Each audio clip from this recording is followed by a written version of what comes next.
بسم اللہ الرحمن الرحیم بسم اللہ الرحمن الرحیم الحمدللہ رب العالمین وصلی اللہ علی محمد وآلہ الطاہرین ولعنۃ اللہ علی اعدائہم اجمعین الی قیام یوم الدین۔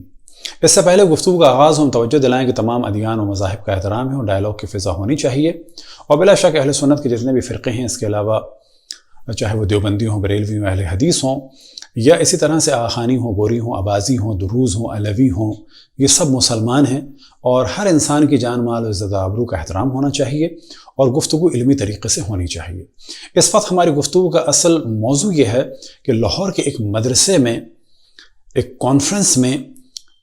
شیرانی صاحب نے ایک موضوع ڈسکس کیا، اور اس کا کلپ اب آپ کی نگاہوں کے سامنے آ جائے گا کہ انہوں نے فرمایا کہ میں اپنے علماء سے کہتا ہوں کہ ہم بھی امامت کو مانتے ہیں، اور شرح العقائد کو دیکھو، اس کے آخری چند صفحوں کو، تو وہاں پر امامت کی بحث۔ تو ہم نے محسوس کیا کہ جب وہ ویڈیو ہم نے کسی نے دکھائی تو ہم نے محسوس کیا کہ علماء بھی شاید نہیں سمجھ پائے کہ انہوں نے کیا کہا، اور جو وہاں پر لوگ بیٹھے تھے وہ بھی اچھی خاصی تعداد میں گمراہ ہو گئے۔ البتہ اس مدرسے کے افراد سے ہماری درخواست ہے کہ اگر وہ کسی بھی فرد کے بارے میں ڈسکس نہیں کر سکتے جو تاریخ میں گزرے، تو جو بعض اعتراضات ہیں اہل بیت علیہم السلام کے مذہب اور مکتب پہ، کم سے کم ان کا تو جواب ضرور دیں، اور یہ یاد رکھیں کہ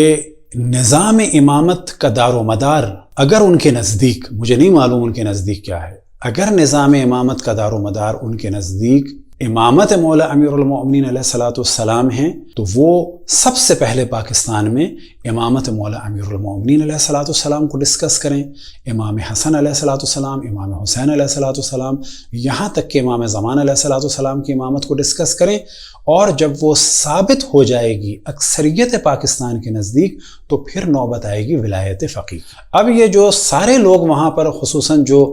ملا نما یا علماء نما بیٹھے تھے، وہ بھی تبسم کر رہے تھے اور سمجھ رہے تھے کہ شاید یہ بڑے اتحاد کی بات ہوئی ہے، تو ہم یہ بتائیں کہ جس امامت کا شیرانی صاحب ذکر کر رہے تھے وہ کیا ہے، اور کس کتاب کا انہوں نے نام لیا۔ انہوں نے فرمایا شرح العقائد، تو اصل میں ان کی مراد ہے عقائد نصفی، کہ جو عموماً اہل سنت کے یہاں اسے بس کہہ دیا جاتا ہے شرح العقائد۔ اب ہم یہ بتاتے چلیں کہ دنیا میں اسلام کی جتنی بربادی لگی ہے اور لگ رہی ہے، اور دہشت گردی، فسق، فجور، مساجد میں جو بچوں کے ساتھ ابیوز کیا جا رہا ہے، اور جو اسلام کے نام پر جو دھاندلیاں ہوتی رہیں، اور سب سے بڑھ کر جرائم یہ کہ جو اہل بیت پر ظلم ہوتا رہا، اہل بیت جیل میں ڈالے گئے اور اہل بیت کے چاہنے والوں کو قتل کیا گیا، وہ سب اسی جعلی امامت اور خلافت کا غلط نظریہ تھا۔ اور اس وقت ہم اپنے برادران اہل سنت سے درخواست کریں گے کہ وہ اس کتاب کو خریدیں، پڑھیں، خصوصاً اس چیپٹر کو، اور اسی طرح سے ہم مومنین سے ڈسکس کریں گے کہ ٹی وی اینکرز کے سامنے اس موضوع کو رکھیں، ان کو بار بار ای میل کریں، ان کو میسیجز کریں کہ وہ اس کو دیکھیں اور ڈسکس کریں۔ اسی طرح سے جو صحافی حضرات ہیں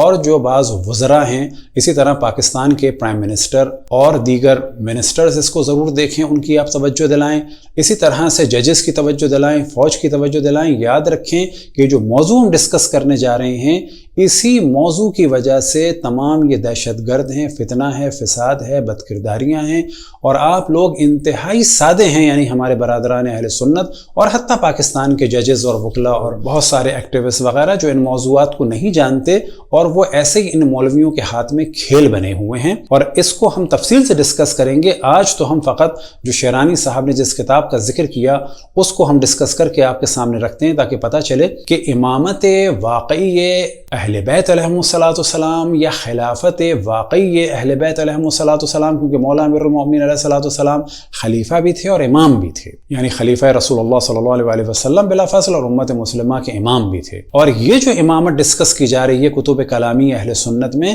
یہ کیا ہے، یہ ہمارے مومنین کو بھی پتہ ہونی چاہیے۔ خصوصاً ہماری گزارش ہے اس لاہور کے مدرسے والوں سے کہ کوئی علمی کام کریں، اہل بیت کا دفاع کریں، اور یاد رکھیں کہ اس قسم کے امامت اگر رائج کرنی ہے پاکستان میں، ایسی امامت، یہ والی امامت کی جس کا ہم ابھی ذکر کرنے والے ہیں، جس کا ذکر شیرانی صاحب نے کیا اور اس میں عقائد نصفی میں اس کا ذکر ہوا، اس امامت سے ہزار درجے بہتر شرق و غرب کی کافر حکومتیں۔ اور میں کسی کا نام نہیں لیتا، مومنین سے درخواست کروں گا کہ ٹی وی اینکرز اور ایکٹیوسٹ کو یہ آپ ای میل کر کے ضرور بھیجیں، اور اگر یہ پورا لیکچر نہیں بھیج سکتے تو اس کتاب کا جو ہمارا حوالہ ہے بھیجیں، انشاءاللہ یوٹیوب میں اس کو ہم ڈسکرپشن میں اس کی فوٹوز لگا دیں گے تاکہ امت مسلمہ اس فتنہ فساد سے محفوظ رہے۔ اب آپ کے سامنے ہے توضیح العقائد فی شرح العقائد۔ اصل میں یہ کتاب ہے کہ جس نے لکھنے والے ہیں وہ ہیں نصفی، اور پھر اس کی شرح کی ہے تفتزانی صاحب نے۔ اس وقت جو آپ کے سامنے یہ ہے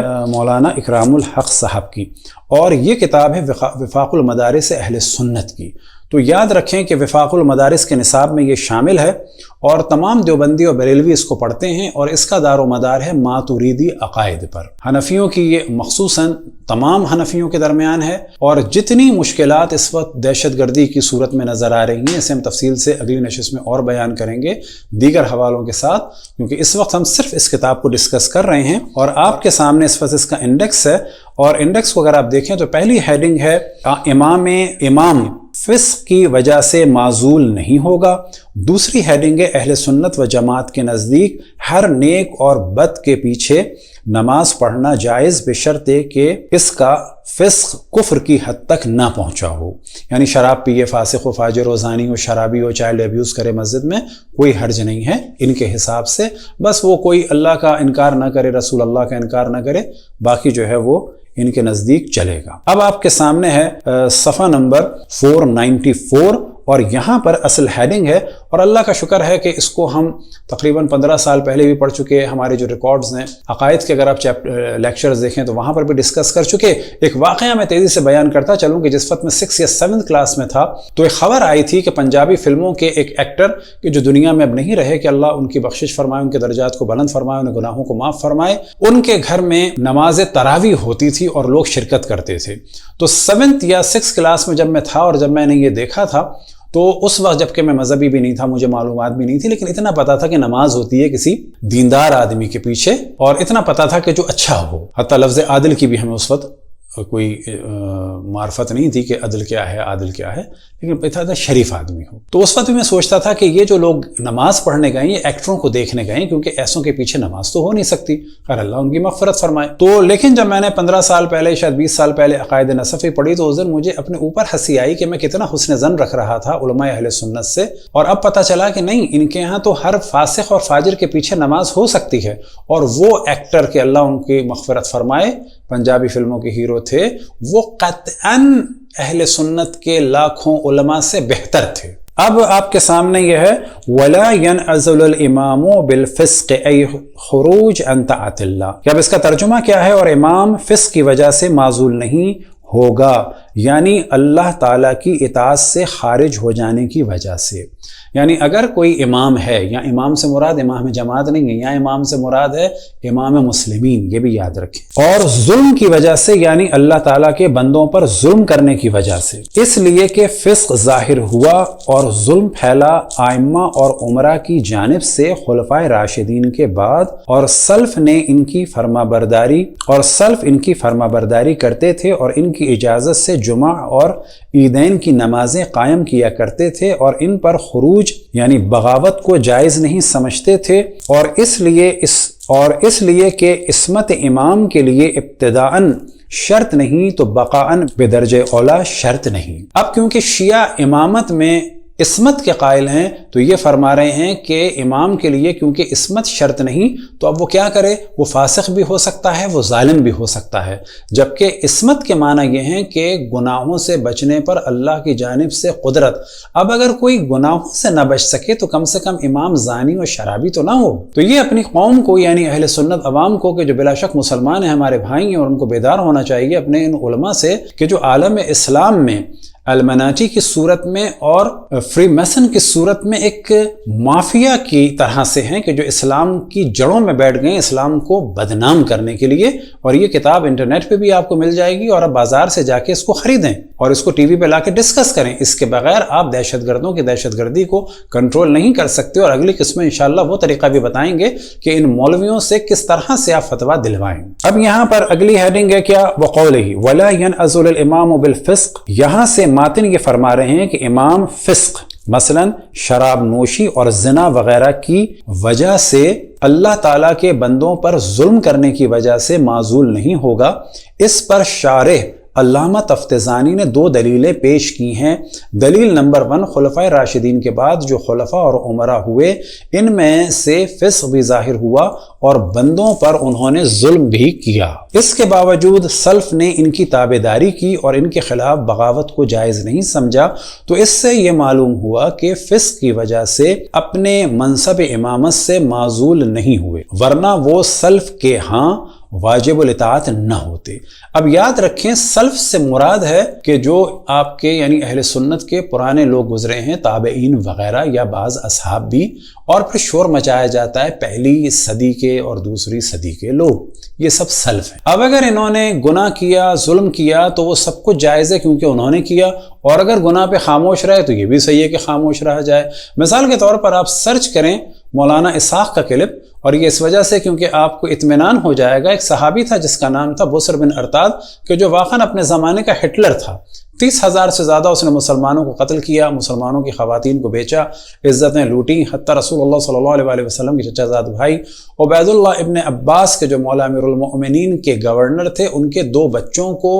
قتل کیا۔ اب یہ مراد لے رہے ہیں، سلف نے اعتراض نہیں کیا۔ سلف میں تھے جناب حضرت حجر بن عدی جو رسول اللہ صلی اللہ علیہ وسلم کے صحابی تھے، مولا امیر المؤمنین کے صحابی تھے۔ انہوں نے جب اعتراض کیا تو معاویہ نے ان کو مروا دیا، جن کی قبر کو ISIS نے کھود کے ان کا لاشا، ان کا جسم اطہر غائب کر دیا۔ وہ تھے جناب حضرت حجر بن عدی۔ کس نے مروا دیا؟ معاویہ نے مروا دیا۔ اب کیونکہ سلف خاموش رہے تو علماء اہل سنت، آپ برادران اہل سنت سے یہ کہہ رہے ہیں کیونکہ سلف خاموش رہے آپ بھی خاموش رہیے۔ یہی ان کی خاموشی کی دلیل ہے، کیونکہ ان کا امام محمد بن سلمان نے جب مروا دیا خاشقچی کو تو ان کے نزدیک، یاد رکھیں، جائز ہے، جب تک آپ یہ چیزیں نہیں سمجھیں گے آپ کو اس مافیا کو ڈیل کرنے کا طریقہ نہیں آئے گا۔ اب اس کے بعد یہ کہتے ہیں، اور امام ابو حنیفہ کے نزدیک وہ فاسق اہل ولایت میں سے ہے، یہاں تک کہ فاسق باپ کے لیے اپنی چھوٹی بیٹی کا نکاح کر دینا صحیح ہے۔ تو یہ ہیڈنگ آپ کے سامنے ہے، اس کو پاس کر کے آپ تفصیل سے اور بھی پڑھ سکتے ہیں۔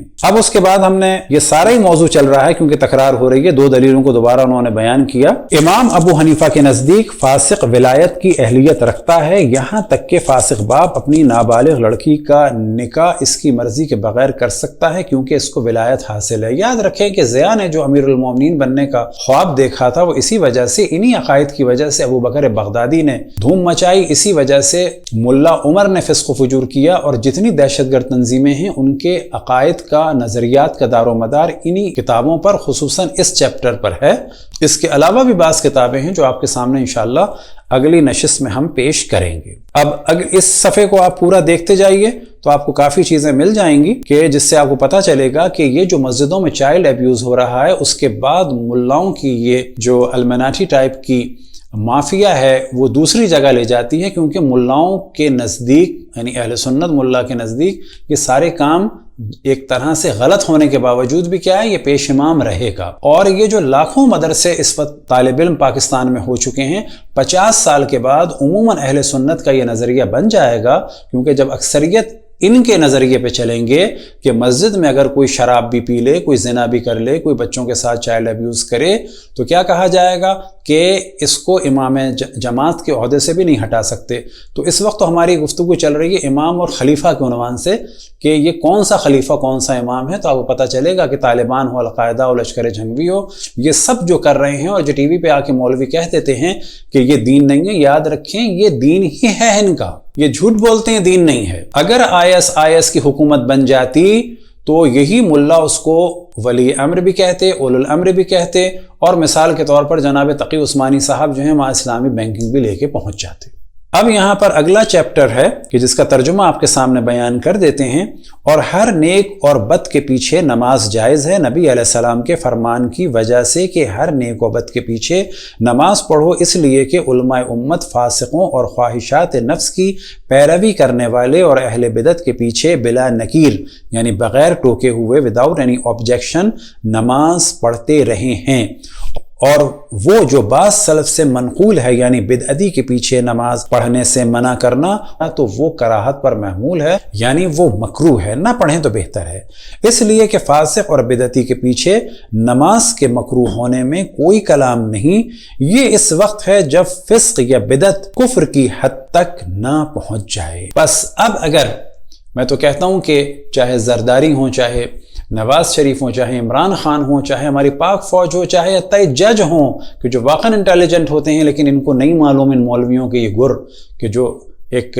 ٹیلی گرافیکل گفتگو کرتے ہیں، اور یہ ساری دہشت گردی اسی وجہ سے ہے کہ ہمارے عام طور پر جو انٹلیکچوئل ہیں وہ ان کتابوں کو نہیں پڑھتے۔ تو اگر آپ میں سے بھی کسی کو خلیفہ بننے کا شوق ہو تو سب کچھ کر سکتے ہیں آپ۔ شرط کیا ہے کہ آپ شراب پی کے نماز بھی پڑھا سکتے ہیں ان کتابوں کے نزدیک علماء اہل سنت کی، اور آپ بچوں کے ساتھ بھی ابیوز کر سکتے ہیں، بچیوں کے ساتھ بھی ان علماء اہل سنت کے حساب سے، لیکن آپ کو یہ سب کچھ کرنے کا موقع مل جائے گا بے شرط یہ کہ آپ مولویوں کی چھتری کے نیچے آ جائیں، جیسے کہ اورنگزیب یا اس قسم کے لوگ آ گئے تھے، پھر مولوی آپ کو آن لائن کلیئر کا سگنل دے دیں گے۔ لیکن اگر آپ اکبر کی طرح سے یہ کہیں گے کہ سب کے رائٹ ہیں، شیعوں کے، سنیوں کے، ہندوؤں کے، دیگر لوگوں کے، تو پھر یہ آپ کو تہمت لگا کر کچھ بھی کر سکتے ہیں۔ بس ان مولویوں کے نزدیک جو علماء اہل سنت کے ہیں، ہر فاسق اچھا ہے بے شرط یہ کہ وہ ان کو مال دے یا ان کو سپورٹ کرے کسی بھی قسم کی۔ لیکن ان کو کیسے ڈیل کرنا ہے یہ انشاءاللہ ہم بعد میں بھی ڈسکس کریں گے۔ اب آپ کے سامنے شرح عقائد نصفی، اور یہ جو ترجمہ ہے وہ تھا ترجمہ اکرام الحق صاحب کا، اور مدارس دیوبند ہوں یا بریلوی ہوں اس میں پڑھائی جاتی ہے۔ عقائد کے اعتبار سے ممکن ہے کہ اردو ترجمے والے کے اعتبار سے فرق ہو دیوبندی و بریلوی میں، اور یہ خصوصاً جو ہے وہ سمجھیں بریلوی حضرات کی ہے، جامع قادریہ رضویہ کی، اور یہ ہے علامہ غلام حسین عاصم ماتوریدی صاحب کی ہے۔ یہ سیم کتاب، اس میں ظاہر ترجمہ ذرا الگ طریقے سے۔ اب آپ کے سامنے انڈیکس ہے، امام کی معزولی درست نہیں، لہٰذا لاہور کے مدرسے والے بھی اپنے علمی معیار کو بڑھائیں، اور معذرت کے ساتھ، بلکہ معذرت کے ساتھ نہیں، یہ ہمارا حق ہے، ہماری شیعت کو اور پاک امامت کو اس خبیث قسم کی اور نجس قسم کی اور پلیت قسم کی قیادتوں سے ملانے کی کوشش نہ کریں، یہ ہمارا رائٹ ہے، اور آپ کو ایسا کام ہم نہیں کرنے دیں گے۔ اب یہاں پر اگلی ہیڈنگ ہے فاسق کی اقتدا، دونوں آپ دیکھ لیں، اور یہ ہمارے ججز کو اگر پتا ہو، اینکر پرسن کو پتا ہو، تو لا کے مولویوں کو کھڑا کریں، فقط 2 حوالے کافی نہیں ہے، اگلی نشست میں انشاءاللہ تفصیل سے اس کو ڈسکس کریں گے۔ اب آپ کے سامنے ہے صفحہ نمبر 371، وَلَا يَنْعَزِلُ الْإِمَامُ بِالْفِسْقِ وَالْجَوْرِ، کیا ترجمہ ہے اس کا؟ اور امام معزول نہیں کیا جائے گا نافرمانی اور ظلم کرنے کی وجہ سے۔ اب یہ فرماتے ہیں امام کی معزولی درست نہیں، اب اس کی شرح کیا ہے؟ لا ینعزل یعنی معزول نہیں ہوتا، لا ینعزل معزول نہیں کیا جائے گا، دونوں طرح سے پڑھا جاتا ہے، اور نیز ایک نسخے میں الجور کی جگہ الفجور ہے مگر صحیح الجور ہے، یعنی امام فاسق بھی ہو سکتا ہے اہل سنت کے نزدیک اور ظالم بھی ہو سکتا ہے۔ لفظ فسق میں نافرمانی، گناہ، اطاعت خداوندی سے نکل جانے کے معنی آتے ہیں، لہٰذا 2 بار فجور لانے کی کیا ضرورت ہے؟ الجور کے معنی ظلم اور زیادتی کرنا، لہٰذا یہی مناسب ہے۔ علامہ سعد التفتزانی علیہ الرحمہ فرماتے ہیں خلفائے راشدین کے بعد ائمہ اور عمرہ سے ظلم اور فسق ظاہر ہوا، سلف نے ان کی اطاعت کی اور انہی کے اذن و اجازت سے نماز جمعہ اور نماز عیدین کو قائم کیا، اور ان کے خلاف کوئی قدم اٹھانا درست نہ سمجھا۔ یعنی اس وقت جو پاکستان میں مدرسوں کی تعداد بڑھ رہی ہے، 30-40 سال بعد اگر یہ اسی تعداد سے بڑھتے رہے تو آپ تمام اہل سنت ایک شرابی کو، فاسق کو، فاجر کو، زانی کو، ظالم کو کہیں گے یہ ہمارا امام ہے، کیا بات ہے اس کے ہاتھ میں اگر شراب ہے تو کوئی بات نہیں ہے، اس کا عمل ہے، ہم اس کے پیچھے نماز پڑھ لیں۔ یہ ہے عقائد نصفی کے نظریات۔ قدم اٹھانا درست نہ سمجھا، نیز عصمت اور گناہ سے پاک ہونا امامت کے لیے شرط ابتدائی بھی نہیں تو بقا کے لیے کیوں کر شرط ہوگی۔ بدماشی یہاں پر دیکھیں کہ عصمت کی بات کر رہے ہیں، بابا عصمت کے اگر قائل نہیں ہو تو شرافت کے تو قائل ہو، کسی ہمدرد نرم دل کو تو کم سے کم امام بناؤ۔ ظالم کو امام بناتے ہو، اس کے بعد اپنی عوام کو دھوکہ دینے کے لیے کہتے ہو کہ جی عصمت کی ضرورت نہیں ہے، رافضی عصمت کو مانتے ہیں۔ امام کا نہ پہلے معصوم ہونا شرط ہے اور نہ آخر میں شرط ہے، جب یہ شرط نہ ہوئی تو ضرور امام بے وجہ فسق اور ظلم کے معزول نہیں ہو سکتا، نیز امام کو معزول کرنے میں جانوں کے ضائع ہونے اور فتنہ و فساد کے زیادہ ہونے کا قوی اندیشہ ہے۔ یعنی اب آپ سے کہا جا رہا ہے کہ آپ کا حاکم جیسا بھی بدماش ہو آپ کچھ نہ کریں۔ یہ جو پاکستان میں دھرنے چل رہے ہیں، ان مولویوں کو بٹھا کے پوچھا جائے کیا یہ جائز ہے ان کے لیے؟ ہمارے نزدیک تو جائز ہے، اعتراض کرنا چاہیے، لیکن اگر اس کتاب کو جو لوگ مانتے ہیں ان کے نزدیک جائز نہیں ہوگا۔ اب یہاں پر یہ کہتے ہیں نماز کی اقتدا کے بارے میں کہ کیا ہے سلسلہ نماز کا، تو ہیڈنگ یہ ہے وَتَجُوزُ الصَّلَاةُ خَلْفَ كُلِّ بِرٍ وَفَاجِرٍ وَيُصَلَّ عَلَى كُلِّ بِرٍ وَفَاجِرٍ، کہ اصل موضوع یہ ہے کہ نماز جائز ہے ہر فاسق کے پیچھے، نیک کے پیچھے اور ظالم کے پیچھے اور فاجر کے پیچھے معذرت، اور جائز ہے نماز پڑھنا ہر نیک و بد کے پیچھے، اور نماز جنازہ ہر نیک و بد کی پڑھی جائے گی۔ دوسری والی بات تو صحیح ہے کہ نماز جنازہ جو بھی مسلمان ہے اس کی پڑھی جائے گی۔ اب یہاں پر وہ ڈسکس کرتے ہیں کہ انہوں نے یہ چیزیں ڈسکس کی، یہاں پر جو ایرو بنائے یہاں سے دیکھیں، چونکہ شیعہ کے نزدیک جس طرح امامت کبریٰ میں امام کا معصوم ہونا شرط ہے، یہ جملہ تو صحیح ہے، اور پہلے آپ دیکھ چکے کہ وہ کہہ رہے ہیں کہ امام فاسق فاجر بھی چلے گا، جیسا کہ انہوں نے کہہ دیا کہ شرابی اور زانی بھی چلے گا اور ظالم بھی چلے گا۔ اسی طرح امامت صغریٰ میں بھی معصوم ہونا ضروری ہے، ایسا نہیں ہے۔ ہم امامت صغریٰ یعنی نماز جماعت کے لیے کہتے ہیں کہ عادل ہونا چاہیے۔ عادل سے کیا مراد ہے؟ یعنی ارد گرد والے لوگ کہیں کہ یہ حرام نہیں کرتا، ایک شریف آدمی ہے۔ یعنی شیعہ یہ کہتے ہیں ایک شریف آدمی کے پیچھے نماز پڑھو، اور یہ آپ کو تربیت دے رہے ہیں کہ آپ بدماش کے پیچھے بھی پڑھ سکتے ہیں، شرابی کے پیچھے بھی پڑھ سکتے ہیں۔ یہی وجہ ہے کہ جب مسجدوں میں یہ بد کرداریاں کرتے ہیں علماء اہل سنت، تو پھر یہ ایسا نہیں ہے کہیں اور نہیں رہتے، یہ ان کی وفاق المدارس اور جو ان کا پورا ایک مافیا ہوتا ہے وہ بھی دوسری جگہ لے جاتا ہے، ان کو پتہ ہے کہ ہم سب ایک سے ہی ہیں۔ اور خوارج کے نزدیک فاجر گناہگار کافر ہیں، لہٰذا اس کی اقتداء میں نماز جائز نہیں۔ اس لیے امام نصفی فرماتے ہیں کہ ہر گناہگار مسلمان کی اقتداء میں نماز درست ہے، اور ہر گناہگار میت پہ نماز جنازہ پڑھنا بھی جائز ہے۔ اس پورے موضوع کو انہوں نے ڈسکس کیا۔ اب آپ دیکھیں کہ حضرت ابو ہریرہ سے روایت ہے کہ رسول اللہ صلی اللہ علیہ وسلم نے فرمایا تمہارے اوپر جہاد ہر سردار کے ہمراہ، خواہ وہ نیک ہو بد ہو واجب ہے، اگرچہ وہ سردار گناہ کبیرہ کرتا ہو۔ یہی وہ تربیت دی گئی کہ معاویہ ہو، اس کے فوجی ہوں، یہ سب کے سب صحیح ہیں۔ اسی طریقے سے اوٹومن امپائر کے سارے غنڈے صحیح ہیں، جبکہ اوٹومن امپائر میں ایک بدترین چیز تھی، گناہ تو کرتے ہی تھے لیکن ایک بدترین گناہ یہ تھا کہ اگر آپ جا کے تحقیق کریں کہ عام طور پر یہ اپنے خاندان کے مردوں کو مروا دیتے تھے، شہزادے عام طور پہ گھبراتے تھے۔ یہی نیک کام کیا تھا مولویوں کی امبریلا میں اورنگزیب نے کہ اپنے بھائیوں کو مروا دیا اور باپ کو قید کر دیا، پھر مولویوں نے اس کو ولی اللہ بنا دیا۔ تو یہ سب کچھ جو گیم ہوا ان کتابوں کی وجہ سے ہوا، اور یہ کتابیں جو ہیں کوئی نئی نہیں ہیں۔ اور تم پر نماز ہر مسلمان کے پیچھے واجب ہے، خواہ وہ نماز پڑھنے والا نیک ہو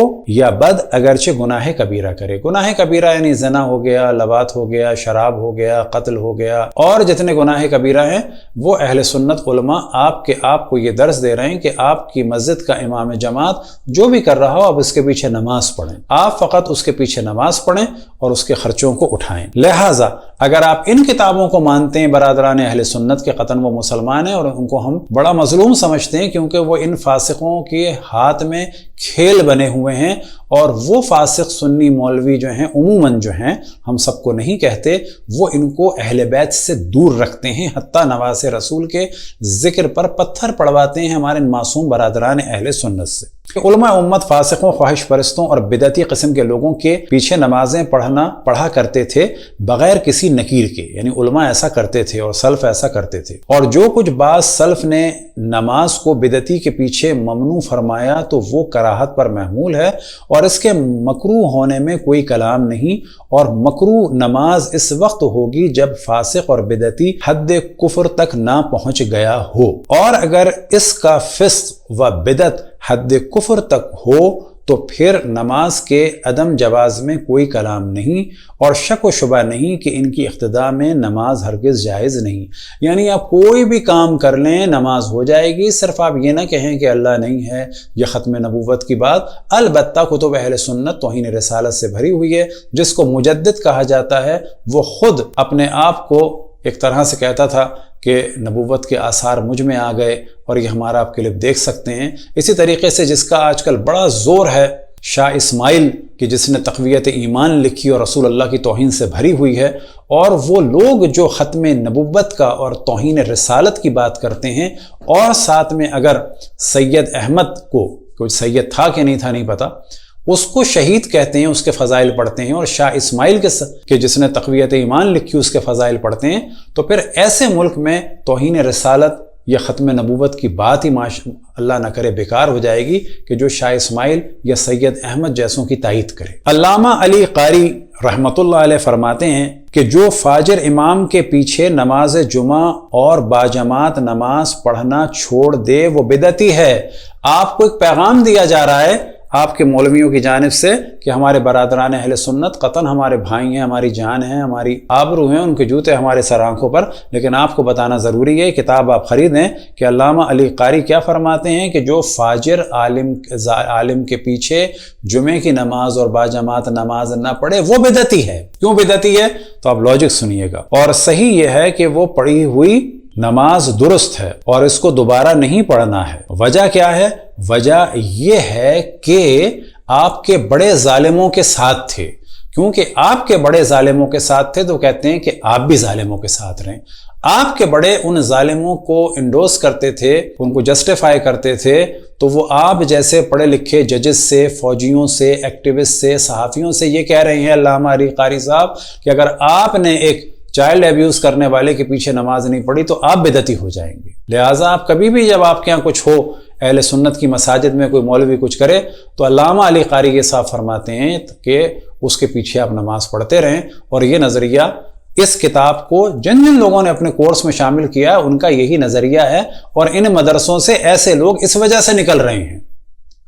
یہ جو بعض بیوقوف ہیں جنہوں نے جرم کر دیا کھل کے، ورنہ ان مدرسوں میں ان جرائم کو پہلے ہی جسٹیفائی کر دیا گیا ہے، ایک چھتری دے دی گئی ہے اور سیفٹی دے دی گئی ہے ایسے افراد کو۔ اب یہاں پر کیا آتا ہے؟ حضرت ابن مسعود وغیرہ،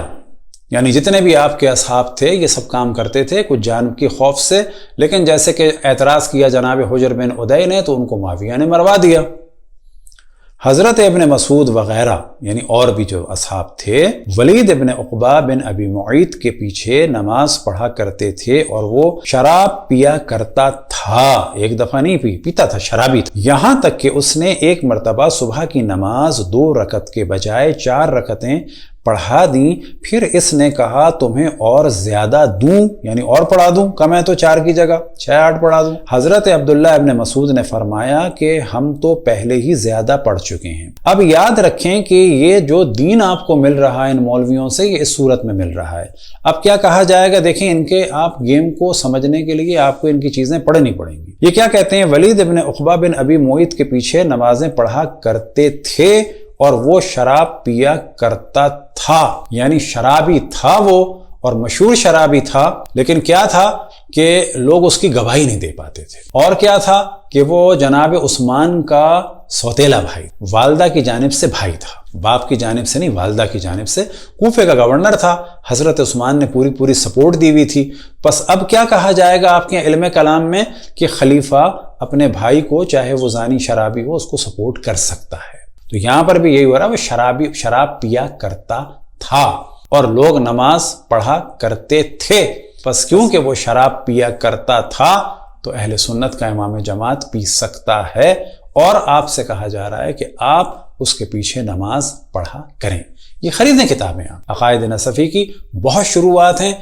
اہل سنت نوجوانوں کو چاہیے جائیں خریدیں اور اس کے بعد دیکھیں ہم کافر ہیں یا نہیں، ہمیں چھوڑ دیں۔ اب تو ڈسکس یہ کرنا چاہیے کوئی مسلمان ہے بھی یا نہیں ہے، اور اگر ڈسکس کرنا چاہیے بڑا کافر کون ہے۔ القول الفصل شرح فقہ اکبر میں ہے کہ فاسقوں کے پیچھے نماز پڑھنے کے متعلق اسی طرح اثر وارد ہوا ہے، یعنی شرح فقہ اکبر میں بھی یہی ہے کہ آپ فاسقوں کے پیچھے بھی نماز پڑھا کریں، اور نہیں پڑھیں گے تو آپ بدعتی ہوں گے، کیونکہ آپ کے بڑے تو پڑھتے رہے، کیونکہ پڑھتے رہے تو آپ بھی کریں، اور اگر آپ نہیں پڑھیں گے تو رافضی ہو جائیں گے، کافر ہو جائیں گے۔ کیوں کہ اہل بیت نے ہمیشہ ظالموں کی مخالفت کی، اور جب بہت خطرہ ہو گیا شیعوں کے قتل عام کا اور نسل کشی کا، تو اس وقت بعض دفعہ وہ خاموش ہو گئے، لیکن ہمیشہ اصحاب کو اور شیعوں کو بتاتے رہے کہ ان ظالموں کی تائید نہ کرو۔ شیعہ ہمیشہ ان فاسقوں کے مقابلے میں آج کل کے جیسے ایکٹیوسٹ ہوتے ہیں، ساری دنیا میں بادشاہ سے نہیں ڈرتے، شیعہ اصل میں ایسے تھے۔ اب اتفاق سے ہمارے بعض مدرسوں کی کانفرنسوں کے ذریعے سے ایسی امامت آ جائے گی، اللہ نہ کرے، اور انشاءاللہ آنے نہیں دیں گے ہم۔ اب وہ کیا اثر وارد ہوا ہے؟ اور ظالم اماموں مثلا یزید ابن معاویہ اور اکثر خلفائے مروانیہ مثلا ابن زیاد اور حجاج بن یوسف ثقفی کے زمانے میں صحابہ و تابعین اسی پر چلتے تھے، یعنی وہ اس کے پیچھے نمازیں پڑھتے رہے، اور صحابہ و تابعین کا یہ فعل اس بات کی دلیل ہے کہ اعمال حقیقت ایمان سے خارج ہیں اور گناہ کبیرہ کا مرتکب مومن ہے اگرچہ، ورنہ کبھی نماز ان کے پیچھے جائز نہ ہوتی۔ یعنی آپ کو یہ پیغام دے رہے ہیں کہ جیسا بھی آدمی ہو اس کے پیچھے نماز پڑھیں، کیونکہ آپ کے بڑوں نے یہی کام کیا، اصحاب نے اور تابعین نے، اور ہم ان چیزوں کی مخالفت کرتے رہے، لہذا قتل کیے جا رہے ہیں۔ اور پھر اس کے بعد اگلی اس میں آپ دیکھیں کہ وہاں پہ بھی یہی آتا ہے برن کل برن و فاجرن، اور ہم ہر ایک نیک اور بد اہل قبلہ کی اقتداء میں نماز ادا کرنے کو درست سمجھتے ہیں۔ انشاءاللہ اس کے بعد تفصیل سے اور کتابوں کے ساتھ یہ جو دہشت گردی کا ماحول ہے یہ کیوں پھیلا، کیسے پھیل رہا ہے، مولوی کس طرح سے فوج کو بے وقوف بنا رہے ہیں، ججوں کو بے وقوف بنا رہے ہیں، حکومت کو بے وقوف بنا رہے ہیں۔ یاد رکھیں کہ اگر اہل سنت بیدار نہ ہوئے تو یہ جس طرح سے پاکستان میں مولوی بڑھ رہے ہیں، مدرسے بڑھ رہے ہیں، شدت بڑھ رہی ہے، اس کے ذریعے سے دین نہیں بڑھے گا بلکہ لوگ دین سے نکل جائیں گے، ایتھیسٹ ہو جائیں گے، کیونکہ اگلی نسلیں ان کتابوں کو ضرور دیکھیں گی، خصوصاً ہماری اس گفتگو کے بعد۔ وصلی اللہ علی محمد و آلہ الطاہرین۔